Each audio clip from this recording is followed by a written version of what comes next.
Hey everyone, this is Guy Evans, author of the Nitro book, and you can see me coming up very shortly on Wrestling Wednesdays.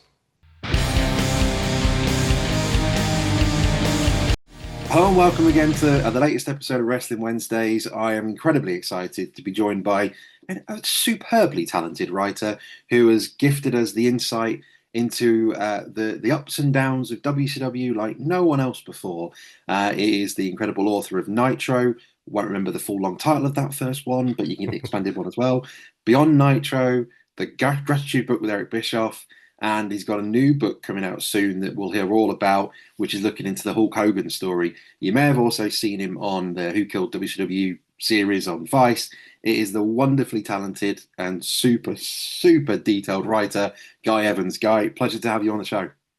Well, that's far too kind of you, Martin. Thank you for inviting me and for that introduction. I hope I can live up to it. Ah, cool. You already have. You already have. I mean, anyone who's read any of your work or listened to your interviews as well, when you've appeared with Eric and Conrad on ad-free shows and 83 Weeks, etc.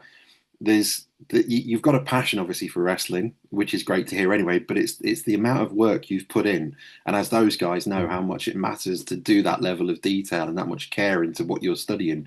You haven't just written first-hand stuff, so from my point of view, you've already lived up to and beyond. All right. Glad to hear it. um, yeah, well, as I say, I mean, we were talking beforehand. I heard about Nitro, probably about a year after it came out, was when Mhm. I first read it, and then obviously ordered the expanded version, which is behind me here, which you can still get on your website. Um, and I mentioned to you that the thing that really gripped me was that you've got this talent with how you write. And before we delve into how and why you chose WCW and all the rest of it, but just got to compliment you on your ability to make it feel like you are part of you're in those moments that you've written about. You're in that room, and that first chapter of Nitro with the big decision by Ted Turner about what they're going to Mhm. do, and the reactions between people. It not only felt like you were in the room, but you also gave us a sense of where everyone's minds were in that room, and the hope and joy of selling WCW, and the Oh yeah. whole rug pull of no, you're getting WCW, we're keeping it, sort of thing. Hmm. Yeah, very complimentary to you because it was an incredible way to write. Yeah, I really appreciate that. And as we were just talking about before we hit record, that's sort of what my intent was in putting together that first chapter. And really, throughout the entire book, I wanted you, as the reader, to feel like, in a sort of concise, condensed way, you could immediately learn a lot about the key principal players involved, what their motivations were, how they looked at WCW, how they looked at it being such an integral part of that corporate enterprise being Turner Broadcasting. So to hear that from you is really gratifying because yes, the essential ingredient for the book, I would say, would be the interviews that I conducted. As people know by now, most people listening to this will know that it was, well over 120 interviews that I did for that first Nitro book. And incidentally, did over 100 new interviews for Beyond Nitro as well. And perhaps we can talk about that in the future. So I would say that doing those interviews obviously was absolutely essential. Without those interviews, the book wouldn't have been anywhere near what it was. But equally, as you know, it's also about telling the story in the correct way, right? Because you could theoretically conduct 1,000 interviews for a book of this type. It doesn't necessarily mean that the story is going to be cohesive, that it's going to resonate with people, that it's going to bring to light things that perhaps readers didn't know before. So, as I said, to hear that from you, it makes me feel good because even just telling the story of that particular meeting, there's, as you might imagine, there's a tremendous amount of work that goes into, first of all, finding out this information, verifying it, corroborating it with other people, and then figuring out how to tell that part of the story in a cohesive way. So yeah, I also really enjoyed the way that the book starts off, and I think it signals to the reader, if people have read about WCW before or watched the various documentaries and kind of have a feel for, okay, I kind of know already where this story is going to start. I think that first chapter kind of hits you with a bit of a bolt out of the blue. Like there's a lot more to the story that perhaps you don't know. So thank you for that.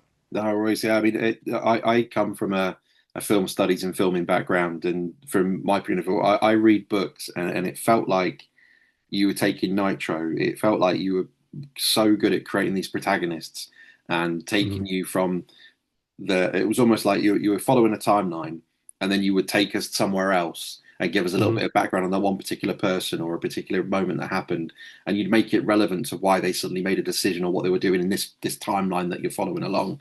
And so that's the thing. And anyone, when there's a lot more content that's come out since, I think heavily influenced by your work. Yes. And if you then go and read the extended version and start from the scratch where you read Nitro again and then the additional chapters, you can hear the voices, you can think of everyone, you can picture everything you've heard, but you've got an incredibly detailed version of it, like you mentioned, because of all the different interviews that all collaborate with each other. It's not like you've got, Mm. oh, he said this, and this is what happened. It all mirrors up so well. I'm just curious about how you sort of made the decision that WCW was going to be the thing you wanted to focus on, and whether Mhm. your initial plan was the big project or whether you looked to just focus on one area of that and it grew from there. Yeah, I suppose WCW and that time period in wrestling had always been a fascination for me, really. I'm not sure about your particular background, Martin. Maybe you can tell me, but I was someone who was really made a fan in that Monday Night Wars era. Certainly had an awareness of wrestling before that, saw bits and pieces growing up in the UK on television and so forth, but it wasn't until the days of WCW and the WWF that I really became an avid watcher of both promotions. And as I've said before, once WCW went away, that was kind of the extent of my interest in wrestling for quite some time. But as you know, and everyone listening to this knows, it never fully sort of leaves your system, and you find yourself revisiting it after enough time and going back and reminiscing on what a big part of your upbringing it was. And that's certainly what happened to me about 7 or 8 years after WCW. Started going back and reading some of the books that had been done at that point and watching some of the documentaries and kind of revisiting what a big part of my adolescence, I suppose it was. And to answer your question, the reason why I decided to undertake a book project of my own is I just felt like, as someone who followed it very closely back then, there were a lot of questions that I didn't think had been adequately answered. There were a lot of things that didn't fully make sense to me. There were things that were intimated and touched on, which weren't explored in appreciable detail, at least from my vantage point, such as the influence of the shadowy corporate figures, the Jamie Kellners of the world, the Harvey Schillers. You would often see their names thrown around and things sort of said about them in a vague, general way. But I find it quite curious that in many cases we never actually got to hear from any of these people. We would have endless commentary surrounding why Jamie Kellner cancelled the programming, for example, but we never actually heard from Mr. Kellner himself. So it was things such as that kind of put me on the path to getting some of these answers that I was curious about. And I figured if I was curious about it, a lot of other people would be as well. And to address the second part of what you asked there, no, I didn't originally envision this kind of sweeping approach where I would be taking perspectives and recollections from essentially, almost everyone who had something to do in a major way with WCW. Originally, my sort of conceptualization of this book was, let me get input from the various divisions of WCW and TBS. Let me get representation, in other words, from marketing, from finance. Let me speak to the wrestlers. Let me speak to the production staff. Let me try to get maybe, a handful of people in each, or perhaps one person to represent each, and then sort of, collate the story from there. But it became quite obvious that I would really be not doing the story justice if I was to do that, and I kind of changed gears very, very quickly. And it started to take on a much, much grander scope. And even I started to sort of be amazed at how much there was to uncover and how many layers there was to this, and how this was, yes, a story about the wrestling business, but it was also a story about where the culture was at that time. Why wrestling at that particular point in time, and more importantly, why that style of wrestling became so popular and became so mainstream, and all sorts of things from the .com boom and bust to what happened with Ted Turner on a personal and professional level, what happened with Turner Broadcasting as a company, how the media was historically so derisive and dismissive of wrestling, and actually, once it became popular, sort of, covered it in a different way, at least for a period of time. So there's so many sort of themes that, branch out from the central story, which is what happened with WCW, that as soon as I started writing, I said, there's so much meat on the bone here and so much to talk about. And obviously it turned into a 600-page book. So, again, not what I expected when I started out. Yeah, and not just a 600-page book, a very, very, very popular and successful. 600-page plus Mhm. book. I mean, I Thankfully, think, yes. when obviously wrestling fans will really enjoy it, especially those that lived through that time or have got the Mhm. emotional experience it like myself. But even if you look away from the wrestling point of view, the business aspect, understanding a TV executive, understanding the marketing, like you just said, understanding all the licenses and everything that comes with that, it's fantastic insight for that. So if someone's out there studying media or studying wants to get involved in a production company, etc., understanding all those elements of how Ted Turner became so successful, owning the New Line Cinema brands, and then how the negotiations went and how he viewed people and his decision Mhm. making and things like that. Even those sort of things, if you're not into wrestling, it's a brilliant book for that. I mean, it's business, but you never hear these things. That's right. Well, thank you for saying that. And I think that kind of speaks to, or that's a reflection of the things that I learned in doing this book as well, right? Because prior to finalizing the book, I wouldn't have been able to tell you necessarily everything that I could talk about now in regards to advertising and the television business and, the corporate environment back in the 90s. But that's the nice thing about doing something like this is in speaking to, accomplished people, you learn so much as well that actually you end up applying in other areas of your life, believe it or not. And I always go back to, for example, conversation I had with a guy by the name of Bill Burke, who was the head of the TBS network. And he was given that position at the age of 26, I believe. So he was kind of like a prodigy in that organization. And I actually went to sit down with him for a few hours, and we did the interview in person, as I did with quite a few people, and listening, just sitting back and just listening to him explain where things were at in the 90s as far as the TV environment, how advertisers looked at wrestling, some of the challenges they had on capitalizing on those high ratings, and just learning about the inner workings of the Turner organization. Like I remember going home and just thinking, if for nothing else, that was a very valuable and well spent couple of hours or however long it was, because I've learned a lot in the process, right? So I think what you read about in the book is really a reflection of things that it's almost like, to me, I sort of look at the book as here's what I've learned, right? It's almost a presentation of I've undertaken this project, and now I'm passing on to you sort of, I'm synthesizing the main points that I've learned along this journey. And that's what I love about doing stuff like this is you never know at the outset exactly what the final product's going to look like. And then when you look back on it, you say, wow, I could never have, imagined something like that. But it's really a reflection of, again, the absolutely essential ingredient is doing those interviews, listening to people. And once you do that enough, you kind of reach this point where the story almost starts to reveal itself, once you do enough interviews and you get a sense of like, okay, I can kind of feel like what it was like in that corporation now. And I get it. I almost get a tangible sense of like what this dynamic was between the wrestling division and between the corporate execs. And then from there, everything just flows. But I can't really think of any other way of doing it. If you're going to do a nonfiction book, you're sort of always going to be stuck in the realm of like, a fan retrospective in a way if you don't sort of take the time to do those interviews and do that research. And I think there's a place for that, and I think that's great. But when I started doing this book, I realized that's kind of already been done. So let me take a different approach, and really happy with how it turned out. Yeah, it worked incredible, and it's as I say, it's a great educational piece. I do need to ask you. Obviously, we'll talk about the Hulk Hogan thing, the new Hulk Hogan book shortly.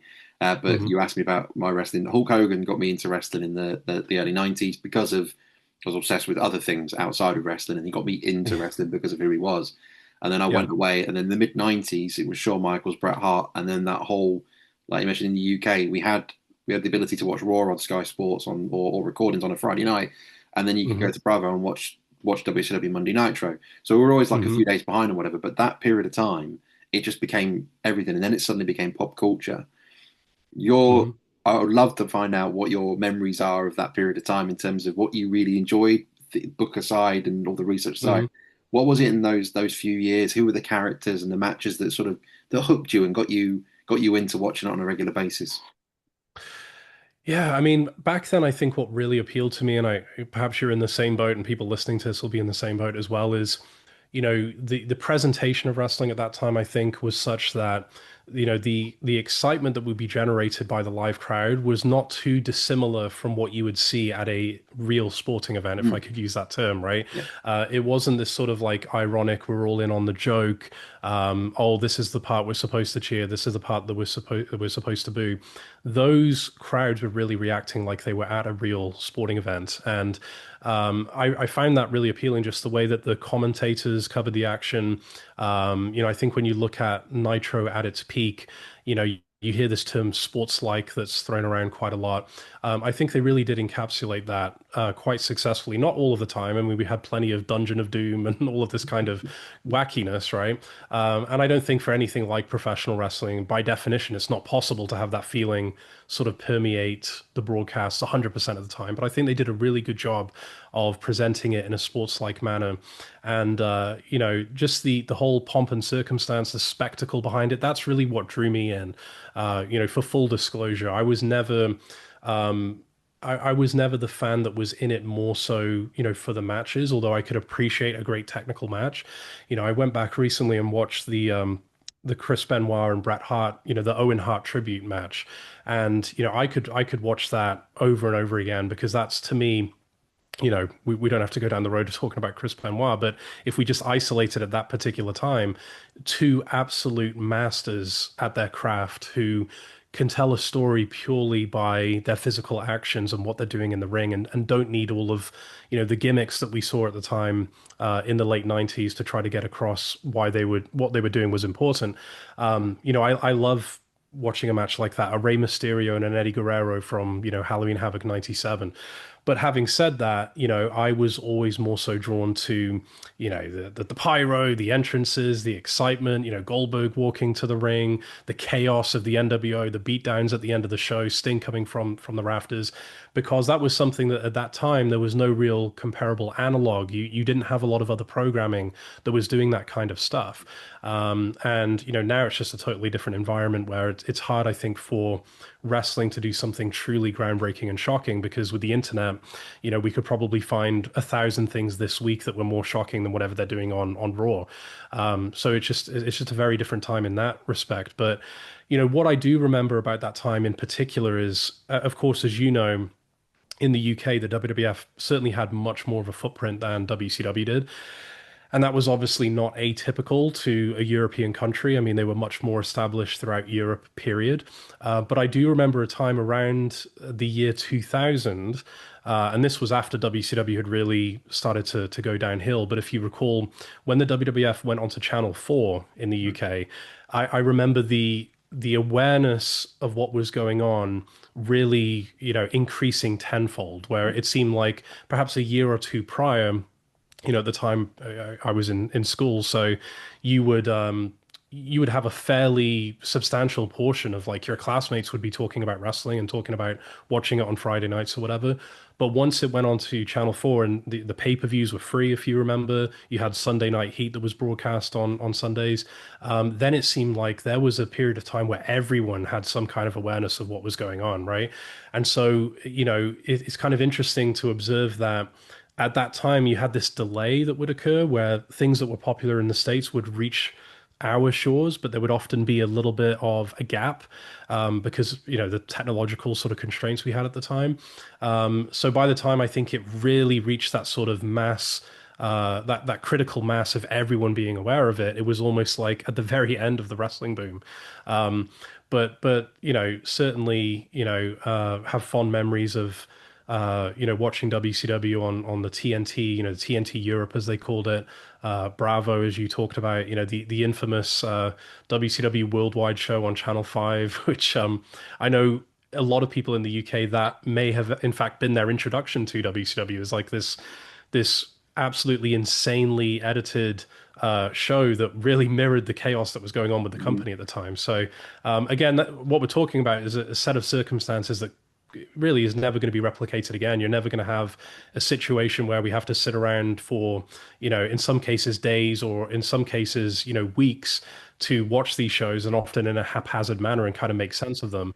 So it's kind of funny thinking back to those times. Yeah, massively. I mean, I remember growing up, my sister being very obsessed with the American music charts and American culture because, like you mentioned, it would always be things that were popular in America, a few months later we'd get in the UK.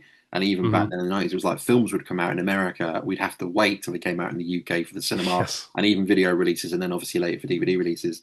That's obviously gone completely different now because sometimes we get films released in the UK the week or two before they're out in America, and you're like, that Mm. still blows my mind now. That's like, hang about, the American market's the main one. How well, anyway, won't get into that. Yeah. But that I think that's the unique thing about your experience with coming from the with the UK side of things. It was a Hmm. very strange time for us because it got to the point where the internet were releasing the results, but it didn't Hmm. feel like a spoiler because you knew you weren't going to be able to watch until the Friday. Whereas Right. now, over the last decade or 2 decades, I've sort of really hated it if I've found out a result of a match when actually when I grew up in the 90s, I'd have to wait months to get the video for it, or I'd have to wait like you'd only have on Sky Sports, you'd have all the events we're going to have in your houses, so I had to wait to get the on your house results, and then obviously Hmm. moved to Channel 4 and that first Channel 4 event, the Royal Rumble, unfortunately, Royal something Rumble. happened which we won't get into that Yes. meant Yes, that that's Channel right. 4 were like, what? We can't have this on live anymore. That's not what we Yeah, that's signed up right. for. Hmm. Darn it. So that kind of ruined it a little bit. But it was Yeah. a very strange, surreal time compared to now. And I think there's something innocent and nostalgic about it. And that's why we care so much. And we didn't Yeah. know what was going on. You were relying on the Power Slam magazines or the internet chat rooms, and or you even had hotlines, which you brought up. The fact that Hmm. the WCW guys would release stories about WWE on the hotline, and I'm like, oh my god, I remember phoning those hotlines and listening to these tape Yeah. recordings, and I'm like, I'm sure my parents still hate me over the cost of them, but Yeah. but it was such a unique time, and I think that's why if someone like myself, I connect so much with your book because it takes me back to that period of time, and Hmm. now I can understand it from a business point of view rather than just what I saw on TV and what my feelings are. I can understand it. But anyone who is younger than me and didn't live through that and can just look back, WWE have made programs and whatever, but your book really gives a fine balance of why things happen, and I think that's why it's such a unique piece of artwork that people should delve into. And as I mentioned, I've not had the pleasure yet of reading Beyond Nitro, but I certainly will because I think that's going to be fun to delve into. I heard you talking to Conrad and Eric, obviously, about some of the Hmm. stories Vince Russo's, this, ideas with the Steve Mongo McMichael stuff, and they're the things that add an extra element to what you've written about already, and they're more inside information. So I can't wait to read that. Um, but yeah, I just wonder what your thoughts were on that journey Yeah. between Nitro to Beyond Nitro. What drew you to that? Yeah, so I think, for people who've read Beyond Nitro, will sort of understand what I'm about to say. I think the book really does live up to its title in terms of going, I would say, far beyond the scope of the original book, believe it or not. And I Okay. can kind of cite one particular example to demonstrate that, which is the discussion in Beyond Nitro about WCW's finances, its financial performance under Turner. If you notice in the original book, I give a lot of information about that. I typically talk about overall revenues and overall expenses and things like that, delve into, overall profitability. But in this new book, Beyond Nitro, over the course of about 20,000 words, I essentially break down on a line item by line item basis. Here's exactly what WCW was credited as making for each year of the Nitro era, and actually prior to that as well. And here's how much it was credited as having spent in each category. So everything from licensing to merchandising to pay-per-views, ticket sales, all of that stuff. And I think it's safe to say there hasn't been any sort of deep dive on a wrestling organization's finances like that before, because this kind of information is not accessible, obviously, right? It's not something that you can go on Google and find out, or this is something that came about after years and years of research, building relationships, Mm. and I think also, having that first book come out as sort of proof positive of the approach that I was kind of communicating to people that I was taking. Once that book came out, they saw that that was in fact the case. So I had about 80% of that, I would say, when I did Nitro, but I was able to get my hands on a lot more since then, and was able to get into some really interesting areas, such as, a lot of the let's call it creative accounting that was going on that at times influenced how profitable WCW was on the Turner books, and equally how unprofitable it was, and why you need to take a lot of those figures that we've heard about, certainly with a grain of salt. And I can give you, one example, and people may have heard me cite this example on 83 Weeks, but I'll briefly say it again, which is if you look at the year of 1997, for example, right? This is the year where Nitro beats Raw for the entire calendar year in the Nielsen ratings. You have the NWO that's taking off, becoming a major cultural force. You have these massive pay-per-views that year with Bash at the Beach with Rodman, Starcade, of course, with Sting and Hogan, which set the record for the company. Obviously, that was a creatively a massive turning point and a massive letdown. But the point is, 97, if we were to think about WCW in the year of 1997, most of us would associate, an overwhelmingly positive picture along with that, right? Well, what's interesting is if you look at the official Turner books, when they closed the books at the end of the year, they calculated that WCW had indeed been profitable, but based on their calculations, it had made a total of $824,000 in profit. Okay. Now, when I presented that to people like Eric, for example, right, who absolutely would have an awareness of what was going on during that time, you know, people were very surprised, to say the very least, that at the final step of the process, the understanding within Turner is this is how profitable WCW had been. Because what's really important to understand, and the book goes into this in more detail than you could ever imagine, over two chapters, as I mentioned, is the compartmentalization, which is fairly common in any sort of corporate environment, but was particularly acute within Turner Broadcasting, where you had this very unusual accounting structure where WCW was literally hosted in a category called Other, along with things like the Atlanta Braves, the CNN Airport Network. So what that means is, or what that meant was, that you could quite liberally move around revenues and expenses within the category, so long as in consolidation or in combination, the revenues and expenses for that category were accurate. So, in other words, if you were looking on a financial disclosure for Turner Broadcasting and you were to look at the category of other, as long as the total amount is sort of relates to the real picture, what's going on within that box, they're under no fiduciary or ethical or financial responsibility to disclose that to people, right? So that manifests itself in things like in the year of 1997, almost $7 million of interest being dumped onto WCW's books from other divisions within that category. That manifests itself in around $3 million of what is called intercompany allocations, being influencing WCW's profitability as well, where they're essentially soaking up the revenues that are being generated by the wrestling division and they're using them for other purposes within that organization. So I'm able to show you that in a very specific way and in a very detailed manner with contextualization or with the context, I should say, added from the people who are actually involved in that process, the Turner finance people, the WCW controllers, kind of walking you through how something like that could have happened. And that really is something that became a major factor later on, I think, because up until a certain point, you have to look at how was WCW viewed within that organization. It was looked at primarily as programming, right? Above all else, there was never really the expectation that we need to make sure as a standalone entity, this company is looking as profitable as possible because, somewhere down the line, we could perhaps capitalize on that. As is covered in Nitro, ad nauseum, this was something that was never in, the 10-year plan. It was never in the 5-year plan. It was never in the 3-year plan. It was, any excuse that we can find to pull the plug on this thing, we're gonna execute on that.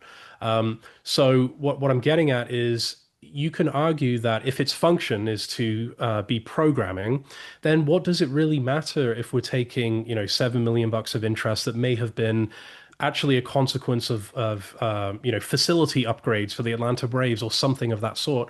What's the big deal if we're moving that onto the WCW books? Because it's not going to go anywhere. It's cheap and expensive programming. They seem to be doing okay in the ratings right now, or very well in the ratings. So what's the big deal? Well, as first of all, the Turner Time Warner merger really starts to manifest, and then of course the AOL Time Warner merger, which was much more consequential. All of a sudden, the standard changes now, where WCW is being looked at as almost a standalone entity, and that's where you take in the year 2000 the $62.5 million loss, which I go into again, sort of category by category and walk you through how they came up with that. But that's where it almost becomes a little bit unfair because it's like, okay, we can sort of make our minds up about what that represents, but are we going to go back in the past and try to reverse engineer here? Well, how profitable would WCW have been historically if all of this sort of funny business hadn't been going on? Had it been credited for revenues that it had actually generated, such as, and I'm sure you probably know this from reading the first book, but I go into it in more detail in Beyond Nitro, the pay-per-view revenue for WCW ending up on the books of Turner Home Entertainment, a completely different division. That was something that was going on for quite some time. And Turner Home Entertainment was an example of a something that was called a zero-based company. And this is again, this speaks to kind of the unusual structure they had.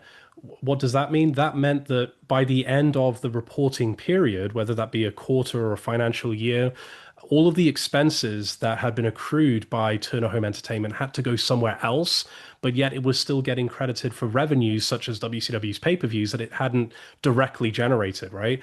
And then this would have all kinds of implications in terms of employee bonuses or executive bonuses, I should say, because one of the ways that people were compensated in that organization, they would receive bonuses based on revenues, right? So you can imagine the infighting that would go on where a Turner Home Entertainment person might say, well, we should be getting the WCW pay-per-view revenue because we're going to be here for the long haul. They're not.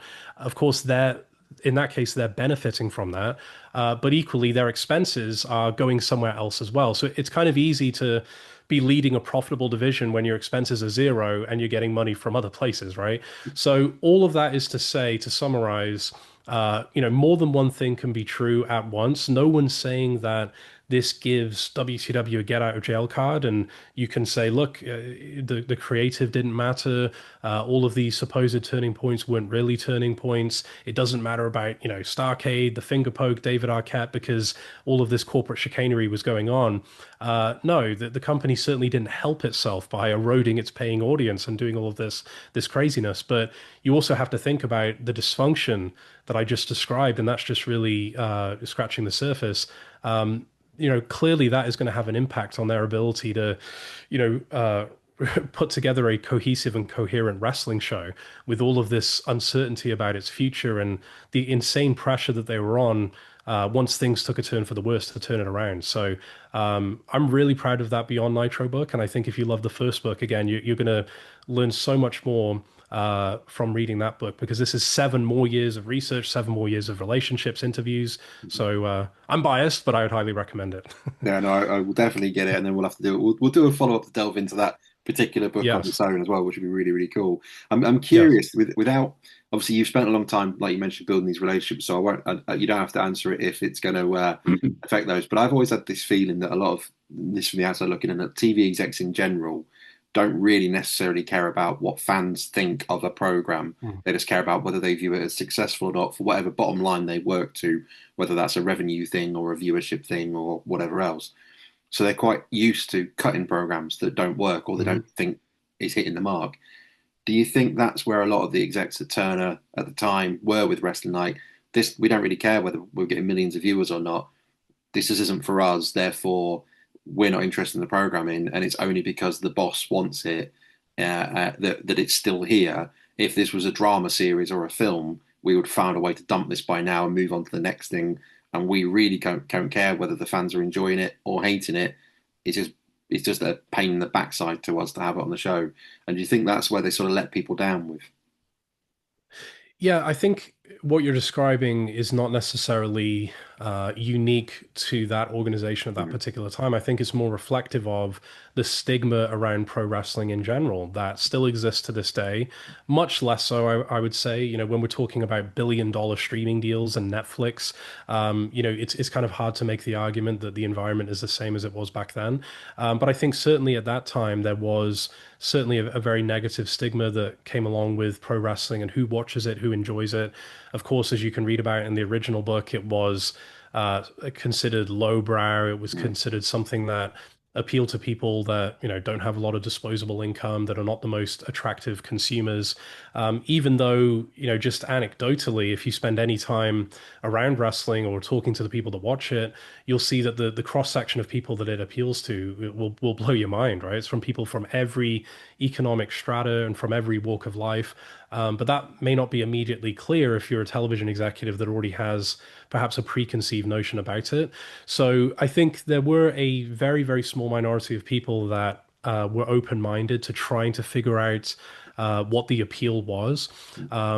I remember, again, I'll go back to Bill Burke, who was the head of that TBS network. I remember him telling me that he would do a yearly speech at one of the major colleges in Atlanta, as one of the executives at Turner Broadcasting, where he'd be brought in as kind of to do a guest lecture, I suppose. And when he would ask this massive, lecture hall, what the most popular show was for them, based on, what they were showing on TBS at the time. He said more hands would go up for wrestling than any other program, right? And I also remember him saying, he would go to some of the shows and he would look at some of the vehicles in the parking lot and say, "Are we really sure that this is only attracting, the undesirable, in their terms or in their words, market that we think it is, Hmm. right?" So I think it was a combination of that stigma and also the fact that naturally, if you're working in an organization where most people at your level think one thing and the boss is resolutely saying that that's not going to happen, there's going to be some natural frustration that comes along with that. I think the fact that it historically had been a money loser as well, regardless of the funny business going on, it had not proven itself to be a profitable standalone entity, pre-Nitro. And also, if you think about it in practical terms, if you're a TV executive or someone with a lot of responsibility in that organization, and you're going to like a work conference or some sort of convention or some kind of event that's related to your job, and when people ask you what's your highest rated programming, and you have to say, well, it's wrestling, that perhaps doesn't have the same ring to it as, well, yes, we just funded this major big budget drama series that we developed internally, and it again, it doesn't, in their sort of world, may not sort of reflect too positively on their aptitude as a network. Like, we have to rely on wrestling to bring in the viewers. And again, as people who engage with wrestling, who watch it, who are aware of it, it's like a lot of these things don't necessarily ring true, but that was the environment at that time. And that's why I think WCW, and to a lesser extent the WWF, were never fully able to capitalize on those insanely high ratings either, because of that stigma among advertisers. And then the way that the content also took a turn in the latter part of the decade as well.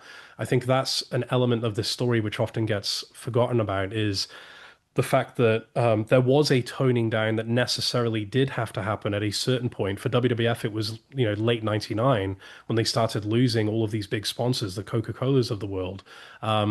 So yes, there was a utility in really pushing the envelope and doing some of this crazy stuff, but it did come at a cost, I think, of in terms of the wider perception of wrestling and its ability to recruit advertisers. And I think that kind of lingered for quite some time after the Attitude Era or the Monday Night Wars era, and it's only in fairly recent memory I think they've been able to move past that. And now when you think of WWE, you think of like Disney, you think of, this mostly, I would say, yeah, they've done some edgy stuff, but mostly family friendly corporation that kind of appeals to everyone. But it's taken them, it took them a long time, I think, to move away from some of the negative aspects of that in the 90s. Oh yeah, massively. I mean, a lot of wrestling fans' complaints were they're adults and they were watching WWE in the 2000s and 2010s, and it Hmm. just wasn't for them. But they kept on watching it because Oh, yeah.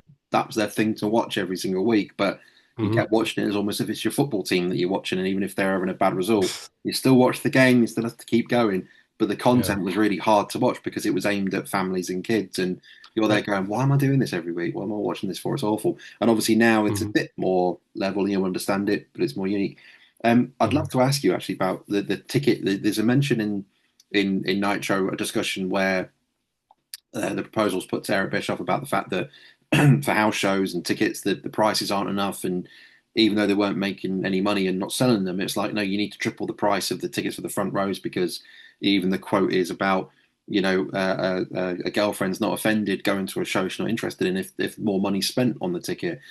It Right. feels like a really good and poignant moment to look at it now because ticket prices in WWE are getting a lot of criticism and a lot of heat, to use Hmm. a wrestling term, Hmm. because they're almost using it as a way of trying to entice higher earners and people to come along and make it like, oh, it's an investment to come and see a WWE show. Hmm. Look how great it is if you spend $1,000 to come and watch WWE.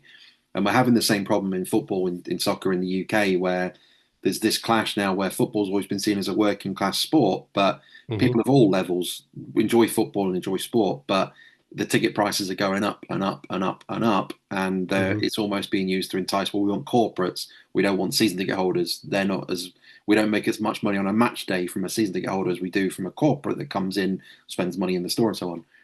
Hmm. What I wondered what your thoughts were on that conversation and listening to those conversations back then in the 90s and how that relates to now, because it almost feels like that message of advice was you need to increase your ticket prices because then you'll sell more because it's more appealable.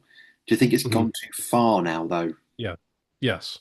I Yeah. mean, simply put, yes, in my opinion. My sense is, my intuition is that this new approach may, in fact, backfire ultimately. I don't know how long that process is going to play out for because, again, let's just be honest, we're in an environment now where I think it has become fairly common for people to finance purchases such as going to a Yeah. concert, going to a sporting event, going to a wrestling show. You have the phenomenon now of splitting up the expense of your purchase over a number of payments. People are using credit cards to go to see Taylor Swift or what have you, right? So, if I think if perhaps that wasn't the case, then perhaps there would be a people would perhaps think twice about do I really want to allocate $1,000 of my disposable income to go to this show? But when you have the ability to worry about it at a later date, I think that makes those purchases more enticing. But of course, there's going to be a limit to that, right? You can't just increase ticket prices ad infinitum and assume that people are always going to find value in funding those purchases in that way. So I may be somewhat biased in my answer here because I am more in the camp of believing that wrestling there's going to be a detrimental impact on something like wrestling if it does start to move in that direction. I think you've seen that in terms of what's happened with the NBA, for example, right? It's a much different vibe, much different atmosphere, much different type of crowd now when you watch an NBA game versus what it was 20 or 30 years ago. Mm-hmm. You see that in the way that the crowd reacts. You see that in, just the general excitement level. I mean, I kind of saw this play out in real time. I lived in Brooklyn for 10 years. So I remember when the Nets moved to Brooklyn and, you would go to the games and there would be large sections of the game where the crowd would be completely silent. You would see people in front of you having conversations, not even watching the game. You would see, it was more so about documenting that I am at the game versus actually taking in the game. Where a diehard basketball fan, or in the case that you gave there, a diehard football fan in the UK, you're there to watch the game, right? You're there to. It's not about I can tell people I went to go see Man United. It's like, well, no, I want to see Man U play. So I do feel like there's going to come a point where you already see the backlash. I think the backlash is going to intensify, and basic logic would tell you that you're going to reach a ceiling at some point where you're going to have to take a step in the opposite direction.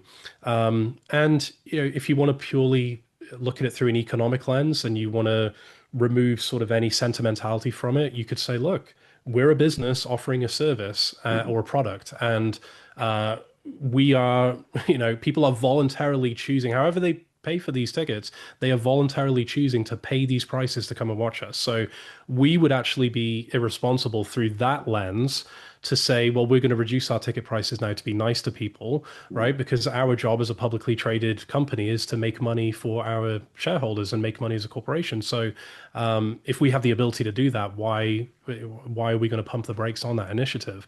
But I feel like it may be somewhat short-sighted, but I think it's too early to really see the full effects of that. And for full disclosure, again, I could be wrong. We could do this again in 3 years' time, and the ticket prices could be 40% higher, and we might be speculating on, where's the limit. But I think again, you talk to baseball fans here in the States, they'll say the exact same thing. They'll talk Yeah. about it used to be something that was, a father could go and take his son very inexpensively to go and see the Yankees or what have you. And now it's like you need to deliberate, do we pay the electric bill or do we, buy tickets to go see our favorite team? So I don't think that's healthy. I don't think that's good long term, but I suppose only time will tell when it comes to all of this. Yeah, definitely. It's a good analysis. I mean, that's the strange thing when you mentioned earlier about you mentioned the billion-dollar deals they've got with Netflix and all the rest of it, Hmm. WWE, and you think, well, you want to create this great TV program, but like you mentioned earlier, the reason you got into wrestling in the 90s was because of the crowds.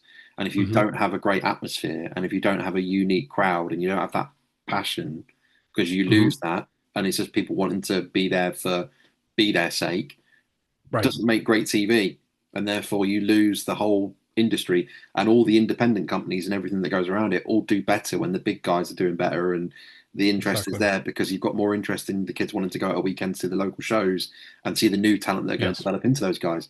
So that's not fair, but it's fascinating. I was just curious because your book is so obviously it's that period of time in the 90s, but all the stories can be lessons that are learned now.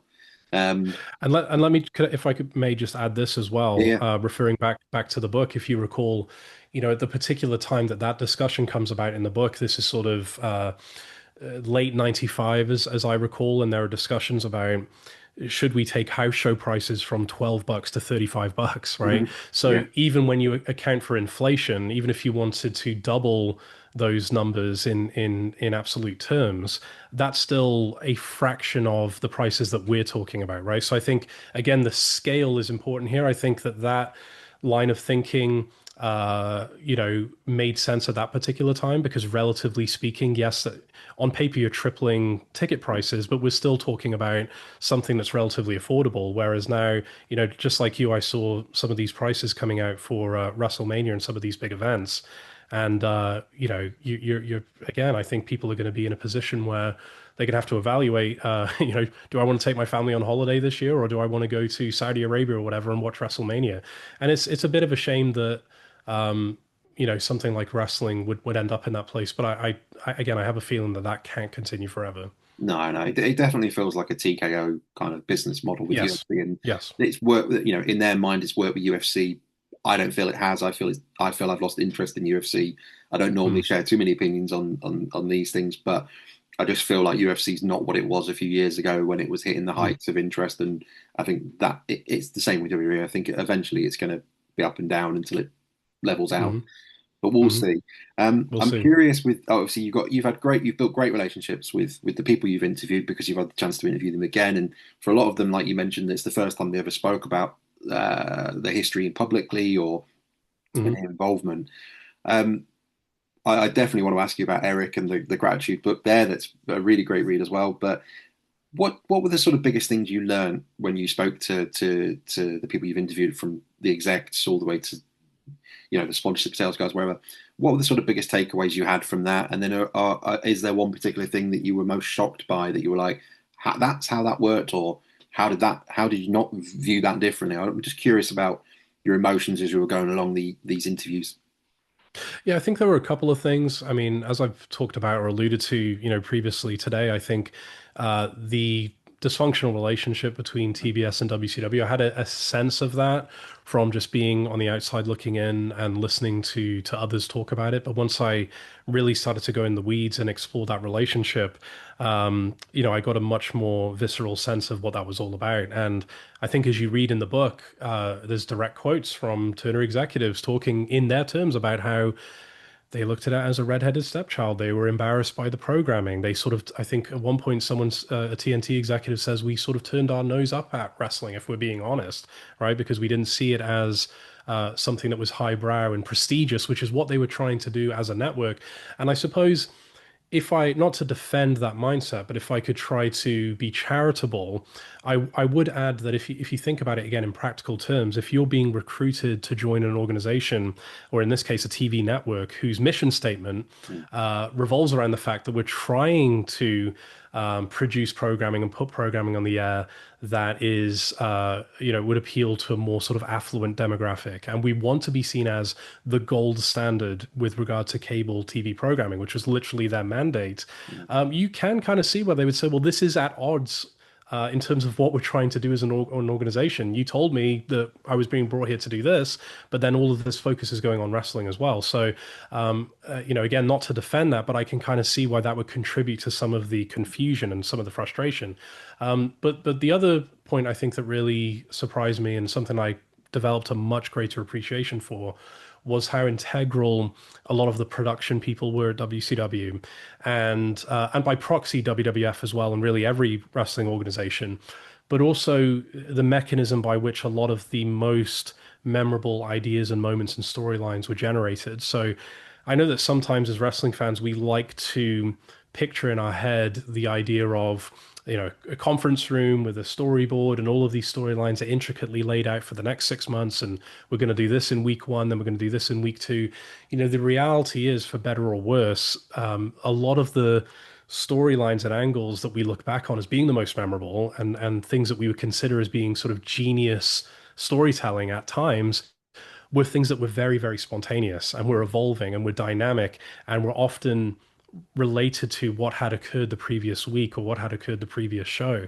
I had a conversation with Eric once where he talked to me quite candidly about the fact that a lot of times you would put people together in segments, yes, to deliver an entertaining segment as kind of a standalone, but equally to look at how that would play out in front of the crowd and how that and what chemistry would emerge between the different people in the ring and who kind of shone and who kind of stood out. And a lot of time that would inform the programming. Like there was a spark between these two, right, in that segment, or we just booked a 6 man and you can see the chemistry between these guys. They should do a program down the road. So it was something that was a lot more, it's a cliche term, but it was a lot more organic. It was something that I think was more responsive to what the audience was providing. And it was very much the antithesis of this kind of top-down directive process where one person or perhaps, a small number of people are dictating how the programming is going to go and what it's going to entail. A lot of the best ideas came from people that you would never even expect, such as the whole look and feel of the NWO. That was really a co-creation of Neil Pruitt and another producer slash editor called Kemper Rogers. These guys were really influential and integral in terms of putting together what those segments would look like and how they would stand out. Everything from the black and white presentation of it to the quick cuts to the sound bites, to the interjection of a comment from Hogan or Hall or Nash with, some footage from the wrestling ring. The funky camera angles, the selection of the music. That wasn't something that a group of experts or a writing team deliberated over for days upon days and came up with. That was something that, Neil's instructions that he was given was make something that looks cool. That was literally the guidelines that he had to operate on.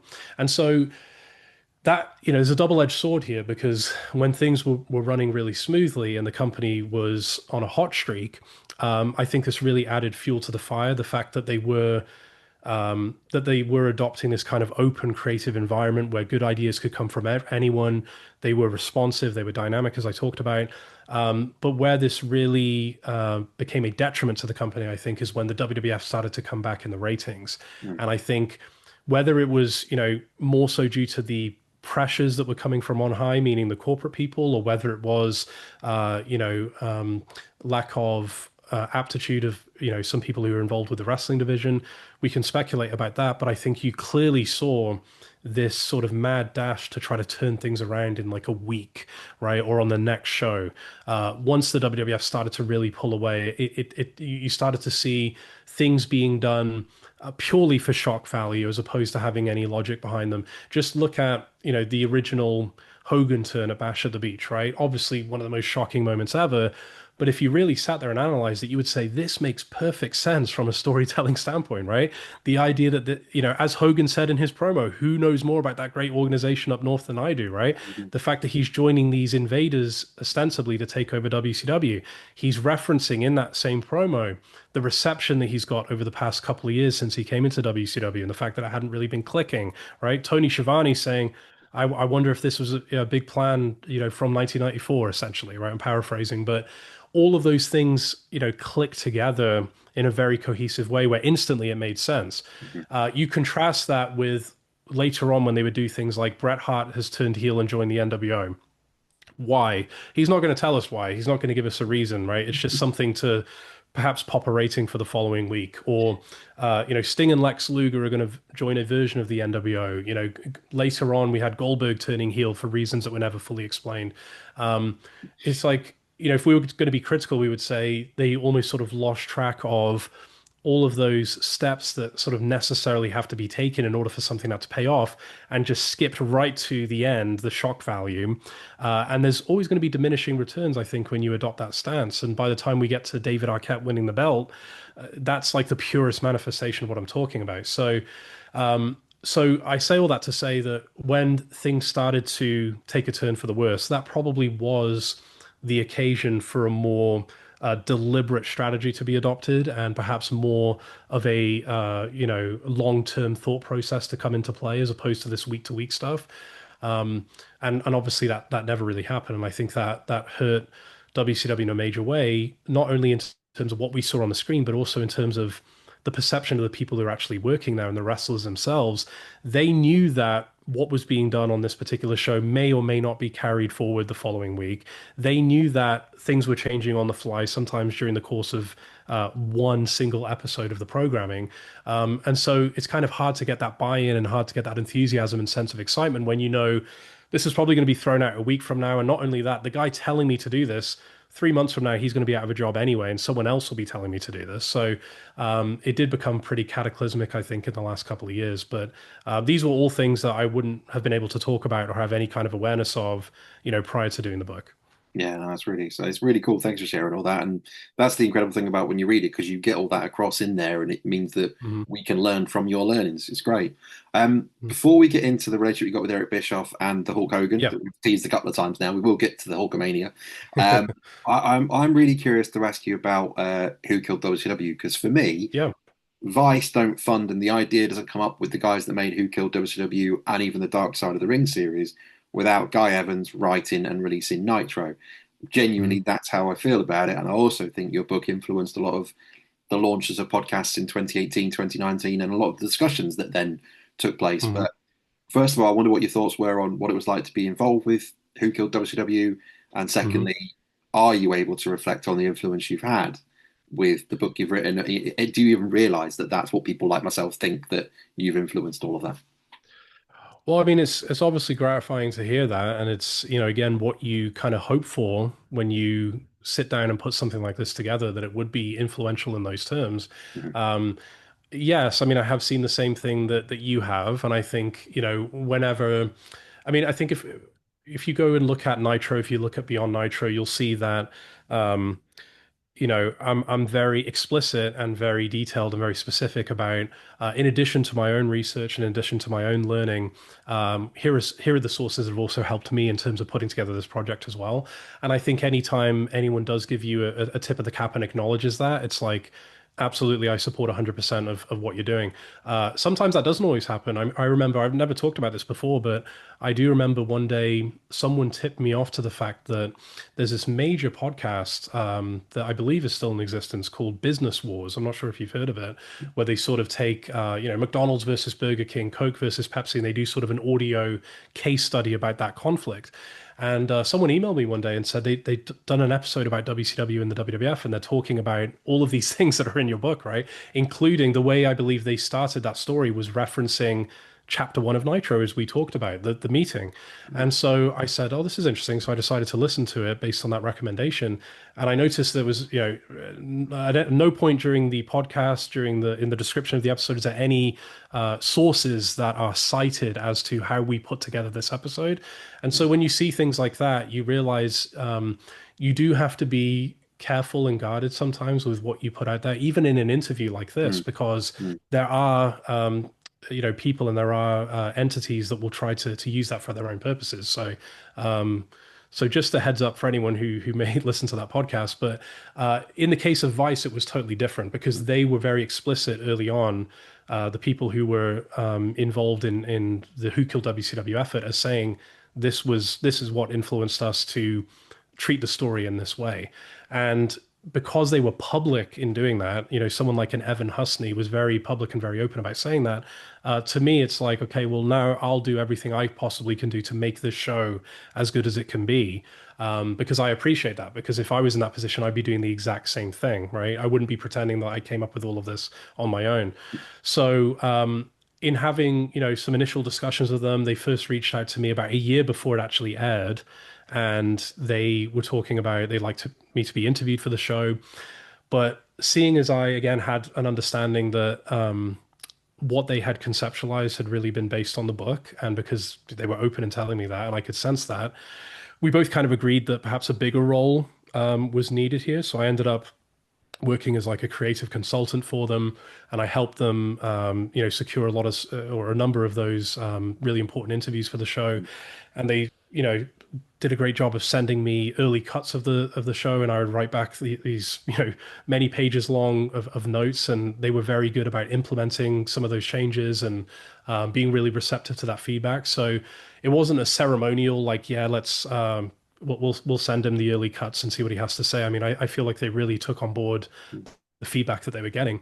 And so I was really determined to try to do my part, at least at my, level of it, to make it as good as it could possibly be. And I was really proud with how that turned out. I mean, we could sit here and be critical and say, why didn't they speak to this person? Why didn't they speak to that? Why didn't they cover this particular topic? But given the parameters that they had 4 episodes to tell Yeah. the story, and of course, like any other documentary, you have a certain budget. I think they went far, far and beyond what anyone else had done in that visual form of getting the wrestlers, of getting the Turner people, getting the finance people, people involved in the WWF sale.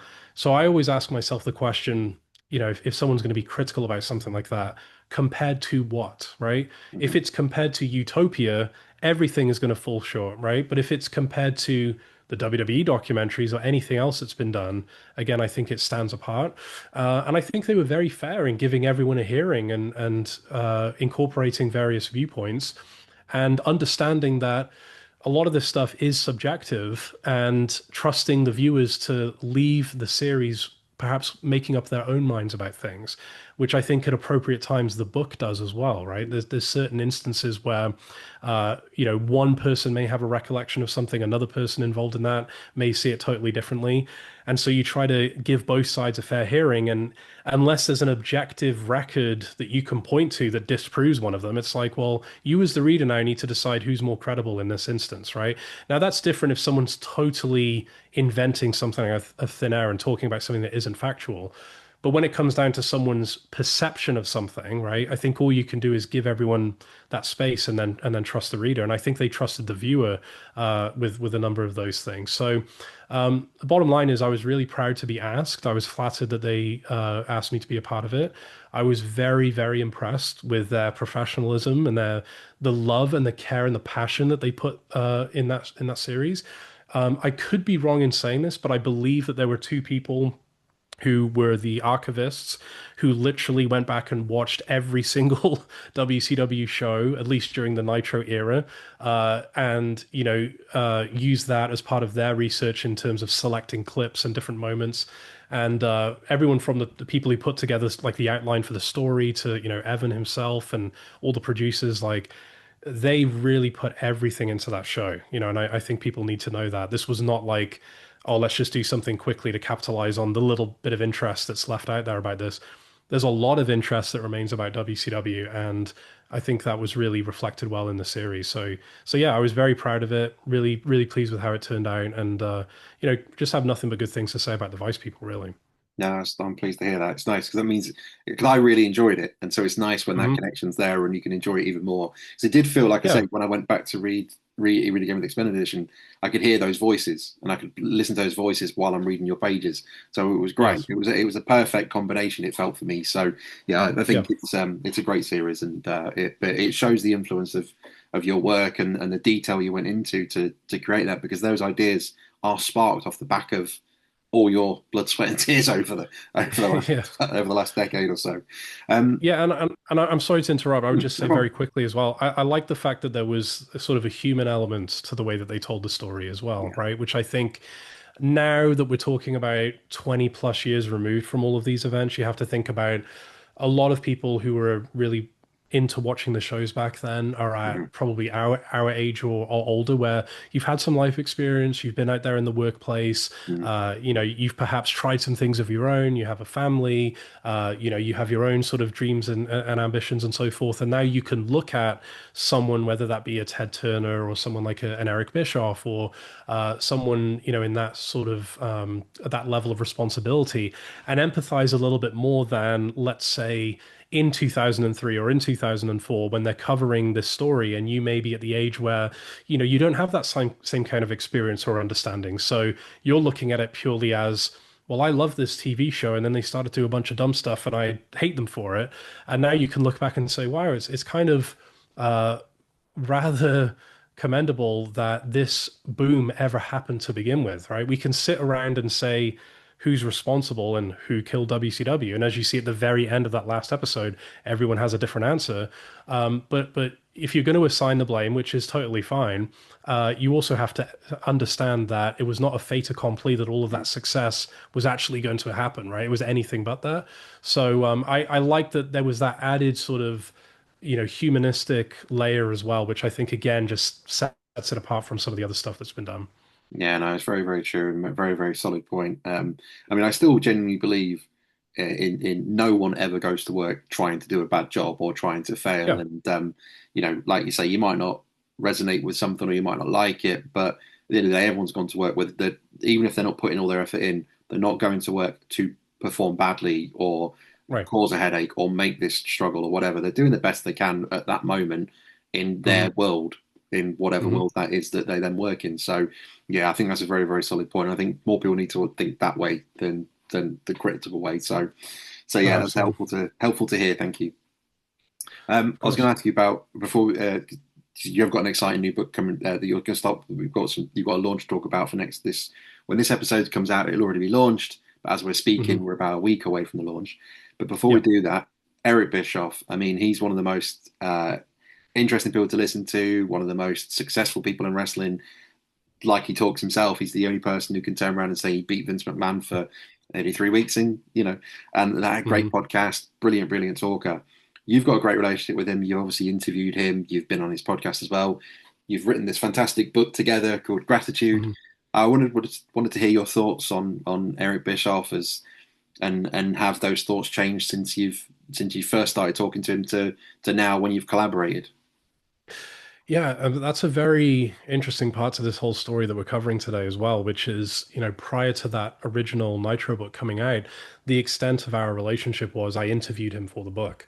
I spoke to him for about 4.5 hours over 2 separate days, and we covered, just ran the gamut of everything that happened. And I tried to focus more so on things that he hadn't been asked about, to death. But of course, there's certain beats that you have to cover, right? And I think he was naturally, as any of us would be, he was very enthusiastic and talking about the successes. And when we started to get into the downturn, the tone sort of shifted a little bit, but that was expected and that was understandable. But I do remember us having, really productive couple of interviews. But then, went away and continued to do my work, and then the book came out.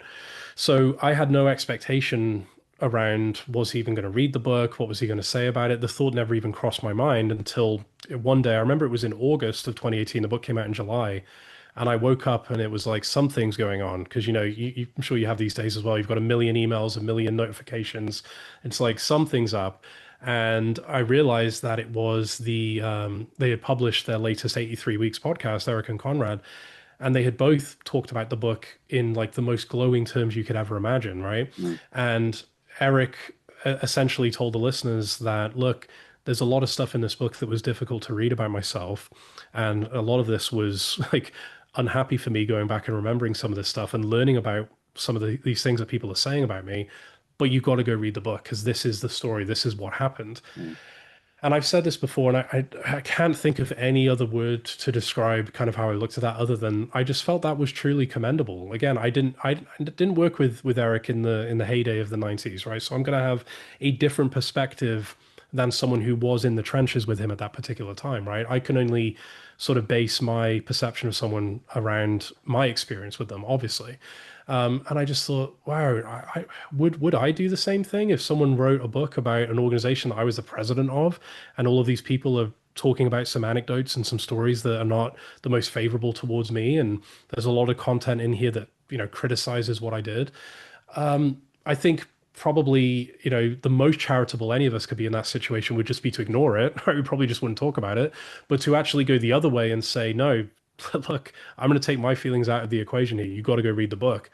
It was like, wow, that's quite rare. And then shortly after that, Conrad had organized the Starcast convention in Chicago, and that was the original one. So at that convention, I was there with Neil Pruitt actually, and Eric basically flagged down Neil in the hallway and said, where's Guy Evans? I want to go and talk to him. I want to go and shake his hand." And this was on like the last day of the convention. So he came up to me and he said essentially the exact same thing he said on the podcast. He said, "Listen, he said, put it there. I just want to shake your hand." He said, "You did a hell of a job. You told the story the way that it happened. This is the story." And he said, "I just wanted to come over and just tell you that face to face." And again, it was like, wow, I mean, what does he have to gain from doing that? What is the possible benefit for him for endorsing a book written by someone that he doesn't know, and a book that again is, yes, there are occasions in the book where it's going to be more people are going to talk about him in more favorable terms because they were doing well, right? But it certainly doesn't shy away from getting into the litany of mistakes that were made, and I think that's why the number one thing I've heard from former WCW employees, TBS employees, and just readers in general is their belief that this was a fair portrayal. That this was of course, there's always going to be limits to that. We're all human. We're all going to fall short in certain ways. But as much as is humanly possible, I would like to think that the book is a fair reflection of what happened. And again, he said that to me in person. Then we ended up doing a panel at the second Starcast convention, which was in Vegas. Conrad organized a panel around the book, which again I was just so flattered to be even asked to be a part of, and kind of about WCW in general. And Eric was on that panel, I was on that panel, and he did the exact same thing publicly, and he told the audience there, "Go and buy the book, go and read the book." And so I think by this point there was like a feeling of mutual respect, or I think he respected the approach that I had taken and the way I told the story, and equally I respected the fact that he was willing to do that for someone that he didn't know. And I subsequently learned, by the way, that there's a lot of things that he's done for a lot of people that don't get talked about. There's a lot of ways that he's used his notoriety or his position, let's say that, to benefit people that don't get talked about and probably will never be known, but some of the things that I know about. So it's actually not as out of character as maybe I thought it was at first, right? But regardless, after that panel, we started talking about, hey, maybe we should collaborate on something. And the natural, sort of obvious project that was out there was covering what had happened in his life post WWE, right? Since he left there as a performer, like 2006, 2007, what had occurred in his life personally and professionally since that time. Of course, by this point, he was talking a lot on podcasts and doing interviews, but I felt like similar to the Nitro book, if we really dig into this, we can probably uncover a lot more that hasn't been talked about. And by this point, I had noticed this theme of gratitude and feeling grateful coming up time and time again whenever I spoke to Eric, whenever I hear him on a podcast. And I just thought this kind of encapsulates his worldview at this point in time. And that's where the book ends up. For anyone who hasn't read the book, it's not, and you know this, but it's not, 260 pages or whatever it is of like kumbaya from start to finish. And Eric is like a Tony Robbins, like it's positive think. I mean, I love Tony Robbins, but it's not like this positive thinking and, wish your way to success kind of mentality. I mean, he goes after people at certain points. He trashes people. He goes on, on the written page, goes on a rant or five about different things. But ultimately, the way that the book ends up is him kind of looking back on this very, very unlikely journey Mhm. and being grateful for all of it, for the good and the bad. And I think we talked about the Vice show having that additional layer, that sort of humanity that came through, and that's kind of what we were trying to achieve in that book as well. Is yes, covering all the bases for the wrestling fans, but also perhaps giving people a little bit more to think about as well by the time they reach the end of the book. And I would like to think that's kind of the place that we'd all like to be in when we get to his stage of life, is to look back on it all and say, wow, like for whatever I thought in the moment of what was going on, I'm so grateful that it even happened. I'm so grateful that I was in this position, that I was able to affect the people that I did. And he hasn't, I don't think he has got to that place until the last sort of 10 or 15 years, right? And so, I think it's a really unique book, and it's something that, again, I've been very touched by people saying, I love reading about TNA. I love reading about him going back to WWE in 2019. I love reading about like AEW and all that stuff.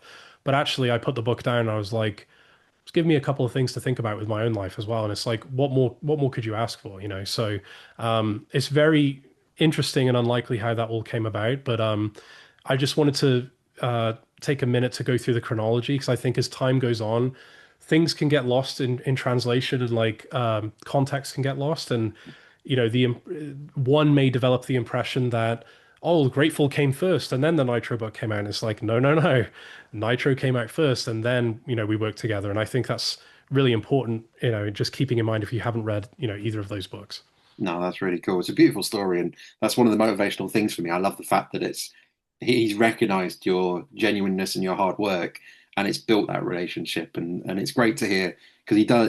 I've had the pleasure of meeting him at a couple of events, and he just comes across as a Mm, really, really nice guy. And obviously, like you say, it's different from what it might have been like in the '90s, but mm. it's nice to meet someone who's your hero, you look up to, and he actually respects you and things like that. And it's great to see you guys collaborate the way you have. But here's the thing, and I know you'll know what I'm talking about here, Martin, as well, though, is one thing I do try to keep in mind whenever I'm writing about anyone in any sort of position of authority or responsibility is, let's be honest, at any level, when you're given oversight over people or you're put in charge of something, it could be something very minor and cosmic scale of things, right? But there is something that does change in your personality. You do have to be at times a little more short with people, a little bit more abrupt, right? You may not have the time that everyone wants you to have for them. You may not have that to give them, and so when you're under a pressure cooker and you're under deadlines and things have to get done, and especially if things aren't going well, it is going to bring out a version of yourself, and perhaps is going to amplify the more negative aspects that we all have. And that's going to come, to the forefront. So again, that's not to excuse any of those things, but I do try to keep that in mind, because I think if you've never been in that position of having any authority over anything, it can be a little bit problematic to then sit there and say, well, I don't like what I'm hearing about what this particular person said or what this particular person did, right? Because until you're there in that pressure cooker, sometimes it can be difficult to judge. But again, I can't speak highly enough again for my working and interactions with him. I think I'll just while we're on the subject, I'll even throw this at you as well. And again, by no means is what I'm about to say going to excuse anything that we've read about in recent years. I just want to be abundantly clear in saying that. But I do just want to I do just want to put this out there as something to kind of think about. There's a friend of mine who lives fairly nearby to me, actually, who was at WWE until a few years ago. We were having a discussion one day about working with Vince, right? Working with Vince McMahon. And he told a story about around the time of Hurricane Sandy, or I guess Superstorm Sandy as they call it now, around 2012. Obviously, this was like a major event on the East Coast, and anyone who was working for WWE would have been affected, to some degree by what was going on, either directly or family and friends and so forth. And there was an employee in the WWE office who was like, could be considered a low-level employee, if you wanted to call them that. Not someone of like any consequence, not someone that like a Vince McMahon would be waking up every day thinking about, right? Sure. And somehow it became known within the office that this person had lost both of their vehicles as a result of the storm, right? And I forget the exact details. I could probably get them, but I don't know if it was like insurance was giving him a hard time, or there was some kind of issue with replacing these vehicles. And so he had kind of said in casual conversation, like, I've lost both of my cars, like in the storm, and insurance is giving me a hard time, and blah, blah, blah, blah, blah. Well, this was just talked about in the office, and I think someone of some kind of authority was kind of eavesdropping on this and let Vince know what was going on, and said, this guy in the advertising department or whatever, he's lost both of his vehicles. And so about a week later, the guy is at home and goes to his mailbox, and there's a check there, a personal check from Vincent Kennedy McMahon, with an amount that would more than cover the purchase for two vehicles, right? Not done with any kind of fanfare, not disclosed publicly, right? So of course he was taken aback by this because he didn't even know Vince knew his name, Mm, right? Requested a meeting with the chairman just to say thank you, and didn't have a lot of time to say it. But basically, the story that I got is Vince said, "Don't talk about this. Don't mention it. Just get yourself straight. Like, do what you need to do to get back on your feet, whatever. But like, this is between the two of us, right?" So why would someone like logically, why would someone like a Vince McMahon do that for someone at that level, right? Where there's nothing to really benefit. It's not being publicized. It's not part of their marketing for the company, right? There's nothing to gain by doing something like that, and there's probably a very small handful of people who know that story. mm, And I just say that to say again, what we've all read in the last couple of years, a lot of that stuff is like, I think Eric himself used the word evil, and I don't think he's far off. I mean, some of those things that are being alleged and some of those things that appear to be documented are very disturbing, right? And kind of makes you rethink the perception that you had of this person the entire time. But I just cite that story to kind of demonstrate that people are rather complicated, right? And even people that you may write off as being, someone that you don't want to associate with or someone you're disgusted by, oftentimes there are things like that that give you pause as well. mm. And so I just thought that was quite interesting. And again, it kind of speaks to my philosophy that, you know, you can cut to the chase and just like write someone off as this is a 100% great guy or this is a terrible person. But if you do the work to dig into it, you'll realize that a lot of times there's more to it than that. Yeah, I think that's where your mind is very uniquely focused, and that's where your writing comes from because you try and look at multiple angles, and hence Mm, why we keep talking about Nitro because you're mm, getting multiple different voices, and everyone's got their own unique memory and their own experience of something that happened. But when you get several voices all saying the same thing that happened, that they were the facts, you then realize the rest of it is how they felt about the facts.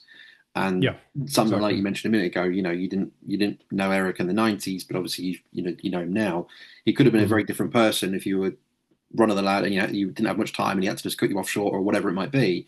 Or if you Hmm. weren't doing your job properly, he has to pull you up over it. Or if a decision's made Hmm. above his head and he's got to cut you, then you're going to feel a certain way about it. That's just the Exactly. way business is and the way the world is. And at the same Correct. time, you meet the right person at the right time, and you might think, "Wow, they're the most amazing person I've ever had the pleasure of spending time with. How Right. can anyone ever criticize this person?"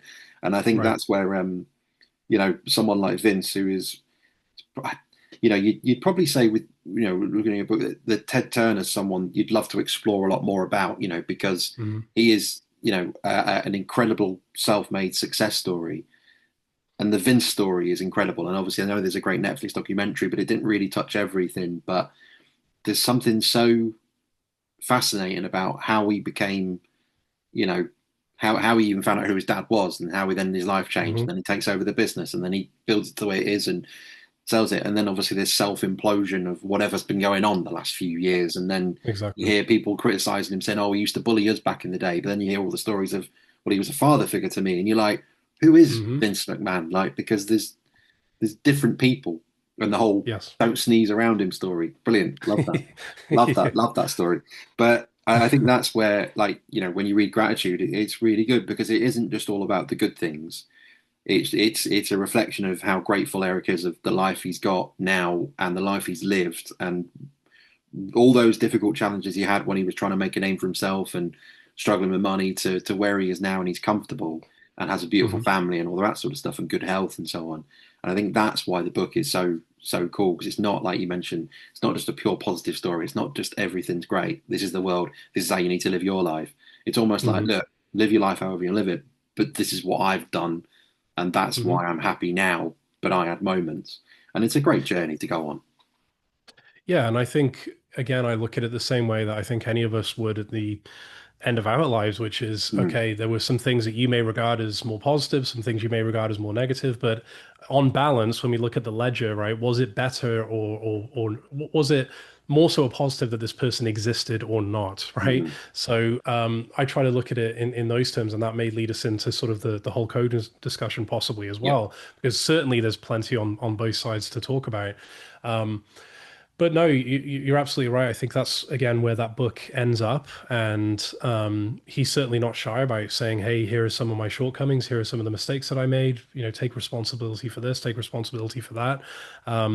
And it's certainly not a whitewashing of all of those things, but it does give you something to think about. And I think whenever you can take something like wrestling and kind of use it as a vehicle for maybe making a bigger impact on the reader. Like that's again, as a writer, that's kind of what you dream about. So yeah, I could talk a lot about that book as well, but I don't want to monopolize all your time. No, it's cool. I mean, there's some really exciting content as well if people subscribe to our free shows, and that there's some bonus content where Eric and you talk about things as well. And obviously, people can go on YouTube and watch your interview with 83 Weeks, which is one of the best to Yeah, watch. So, there's some amazing content out there, and I'm hopefully we'll, as I say, we'll figure out a follow up and delve into something a bit more to do with it at some point. But yeah, you've got a very exciting project that's going to be launching on Kickstarter on, as I say, when this interview's out, probably out already, but it's the 21st of October it yeah. launches. Yeah, That's and it right. is the Hulk Hogan story.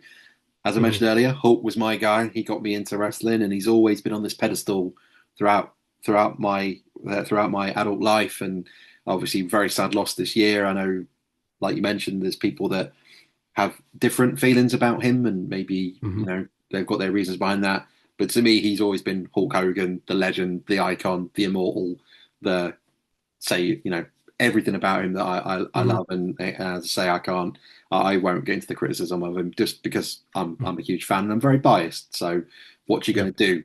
Um, and I love the fact as well in Nitro, you even mentioned that he messed up the world new world Oh organization. yeah, But that's World great. That's Organization. everything about it, and that's brilliant. And Hmm. that's what I love. But you've got an exciting new project that you're launching, and I would love to find out more about it.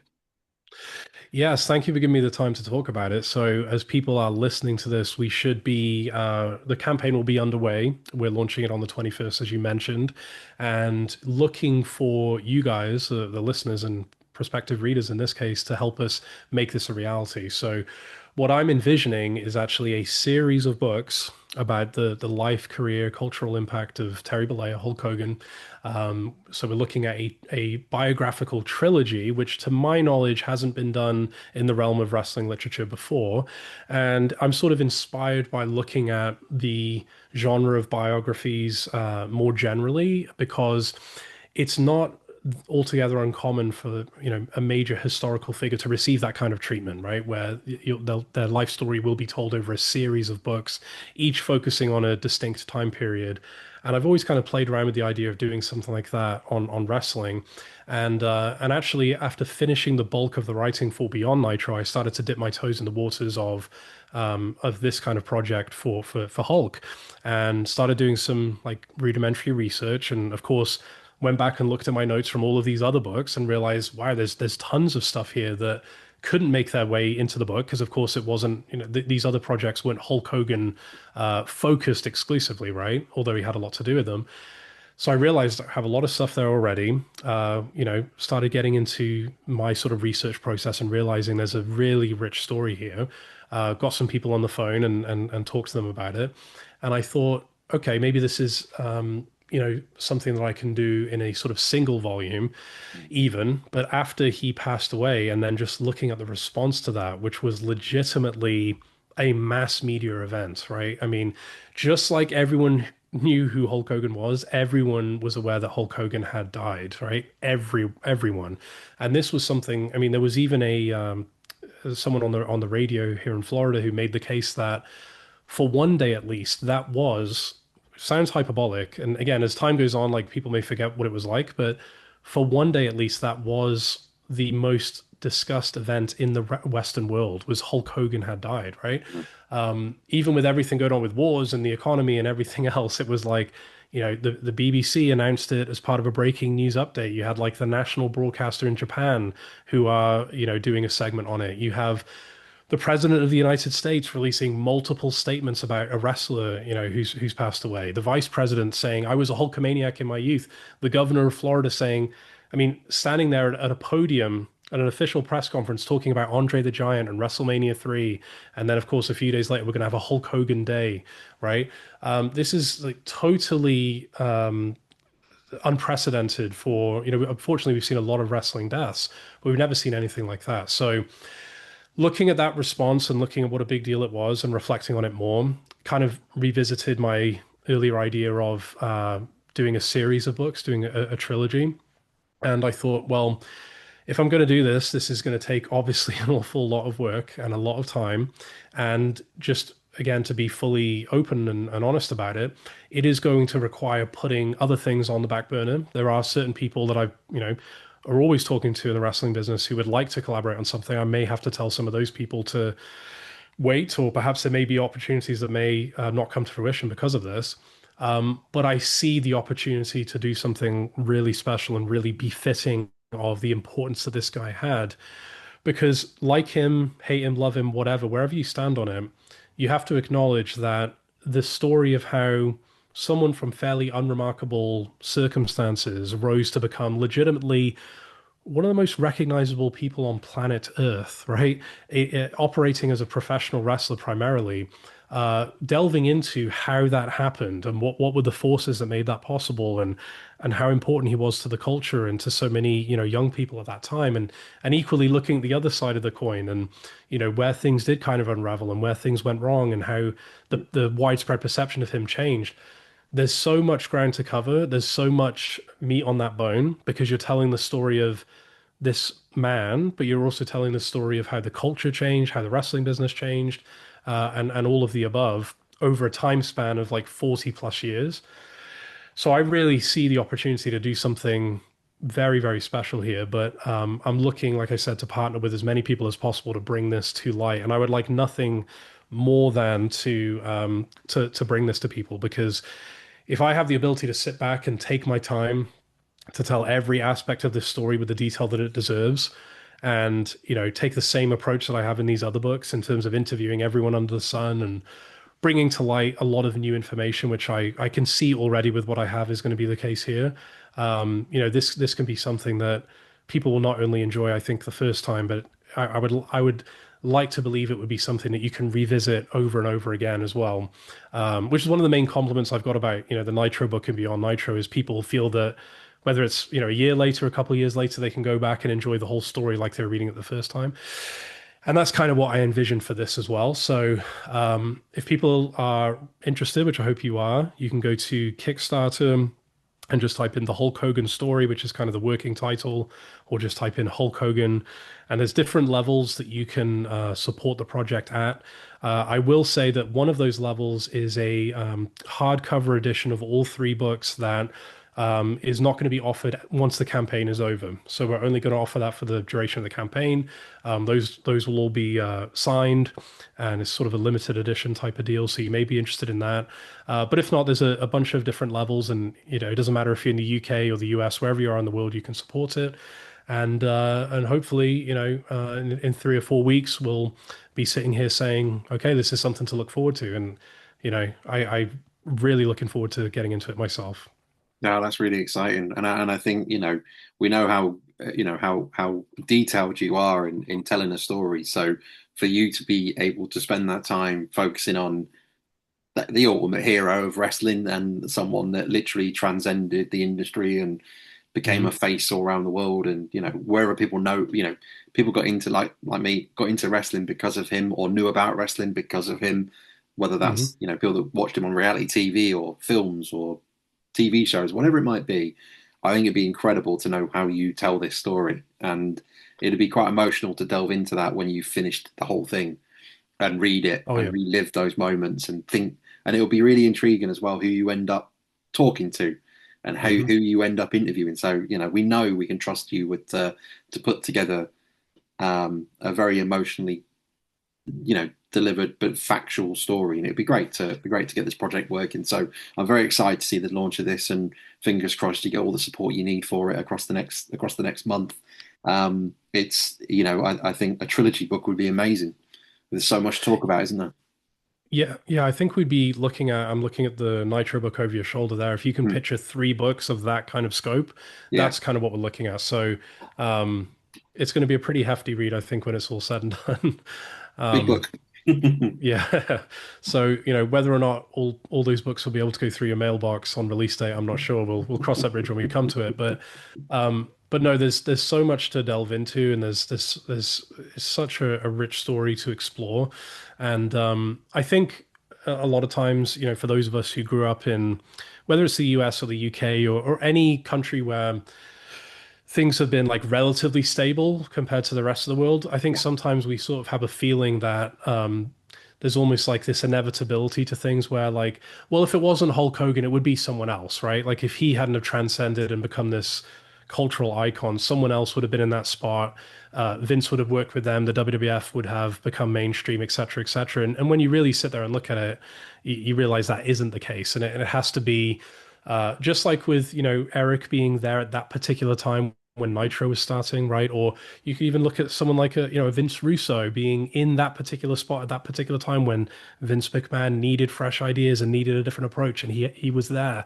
Um, it's about the particular people at that particular time in that particular context who actually make things happen, and that's why we haven't seen a figure like a Hulk Hogan, penetrate, if I could use that term, to that extent since, because those, unique factors can't be replicated again. Um, but no, I think, again, just looking at the response to his death kind of tells you just how famous he truly was and how seemingly everyone has a Hulk Hogan story, right? Whether they're a public figure, whether they're a fan, everyone had something to say about it. And one of the things I think we can explore, likely in the final volume of the book is why he did come to represent, such a divisive figure in the final years of his life. And of course, that manifested over, the coverage of his death as well, where basically everything divided around the issue of obviously the comments that he made, that were on tape, the political sort of decisions that he had made in recent years. But if you look at that coverage, what you'll see is that it really wasn't a lot of nuance to it, which I think speaks to like how you get attention in today's attention economy, the social media world. Like if you announce, "Hey, I'm Martin, and I'm going to be doing a podcast, offering a balanced take of Hulk Hogan's life, career, and legacy," and we're going to hear from people on one side, we're going to hear from people on the other side, and we're going to there's not that doesn't garner as much attention and as many clicks as a headline that says Hulk Hogan was a piece of shit, right? That immediately you know what you're getting, right? There's no ambiguity. It's like, yes, if that's in alignment with your thought process, okay, I know exactly what this is going to be about. I'm looking forward to this. Equally, you saw a lot of headlines that would say Hulk Hogan was an American hero, right? And here's why. And there wasn't a lot of nuance to that either. That is where I think there's an opportunity for someone like myself to come in and say, over the course of three books, I do have the ability here to give you that nuance, to give you all of those different perspectives, to put everything into context, and then to give you an appreciation of who was Terry Bollea, who was this guy, why did he do the things that he did, how did he respond to those things, what does all of this mean?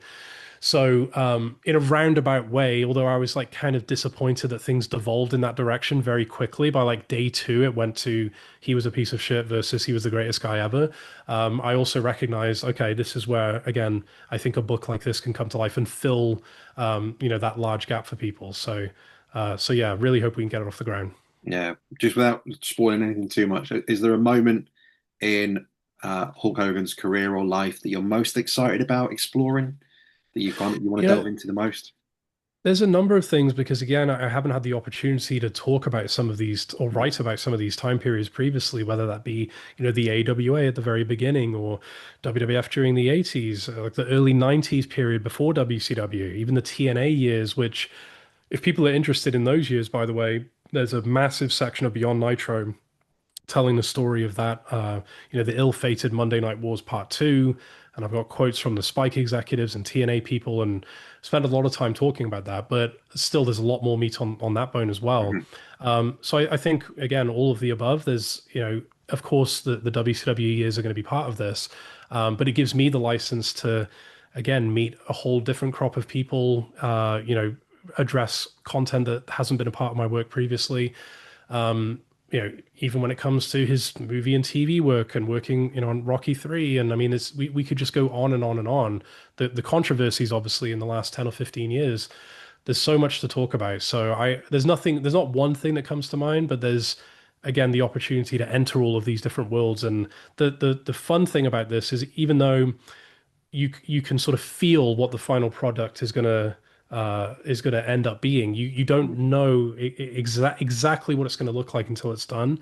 And so I'm really looking forward to, at the end of this process, looking back and saying, wow, who thought that we would get here when at the outset of this project? But we can only do that, like I said, with the support of people. But I will also just mention very quickly, there's a practical benefit for doing this as well, because essentially what you're doing is you're pre-ordering the books at a reduced rate relative to what they'll be retailing for when the books come out. So it's like you're not just helping us get the project off the ground, you're also doing your future self a favor by pre-ordering the books, and then you can kind of set it and forget it and know that down the line you're going to get three massive books show up in the post. So like, what could be better than that? That's the exciting part to it as well, and you can be part of that journey with you, which is really nice, and Hmm. you can feel like you're connected in that way. And plus, it's a way of saying thanks for the amazing work you've already done by Oh, thank you. helping in a small way to you creating Mhm. three more amazing books that we're all going to love and obsess over anyway. So I'm really excited to see Yeah. this work, and I'll put all the links underneath because obviously it'll have started by then. So I'll make sure we put the links underneath. Hmm. Outside of that, obviously, if people go to your website, which I'll put under there as well, not only can they order the books, they can order signed copies, but they can also order bundles which come Hmm. with formats and scripts and sheets of all this WCW information that is amazing to read through, where you see timings and you get Hmm. some trading cards, which are great as a Yeah. collector. What You more, obsess what could you over. want? But there's some incredible bundles on offer, and at the moment you've got a sale on with everything. So we'll put the link under there as well, because if people haven't read the book or have read the book, get hold of an expanded edition and a bundle, and they'll really enjoy it because it gives you a bit more feel and detail to what's going on. I was very very very chuffed, by the way. You didn't know you did this, but the one you sent me uh, from Monday, October the 5th, 1998 was the Mm. day after my birthday in 1998 because I was born in 82, but Monday the 4th of October is my birthday. So I got this and I was like, oh Okay. my God, he knew it was my birthday. That's brilliant. And it was, Serendipitous, see? yeah, there you go. So yeah, I have to say that. So I got very lucky that he sent me stuff that was like September, October related. So yeah, Yeah. it's a fantastic read to read all those things, and you kind of see some insight that you would never get the chance to normally. So Mhm. I can't speak highly enough of what you offer fans like me the opportunity to have. So yeah, I just really appreciate everything you've done and all the entertainment you've given us, and yeah, I really appreciate your time today as well. It means a lot. Well, let me just say in closing, it means a lot that you would say that, Martin, and I really enjoyed, the interview. Like, anytime you want to have me come back, please let me know. And I'm flattered that you found such value and enjoyment in the books as well, because again, that's like the ultimate goal when you start doing this is not to produce something that's going to be like, yeah, that was a decent read, but something that people can actually find meaning in and go back and like I said, revisit in the future. And I know that the same thing is going to be the case here with the Hulk Hogan series. So anytime you'd like to have me on, please let me know, and please keep up what you're doing as well, because you really have a great way of putting the subject at ease, and a really good interviewer. So thank you very much for your time. No, that's really kind of you to say. Thank you very much. I appreciate that. And I'll bug you about an idea I've got over talking a Okay. bit more detail because I think wrestling books in general need a lot more attention, and yours Hmm. are very skillful. So they're very unique, as I say, compared to the rest of the industry. But no, it's a Hmm. genuine pleasure, and yeah, I look forward to speaking again very soon. Absolutely. Thanks a lot, man.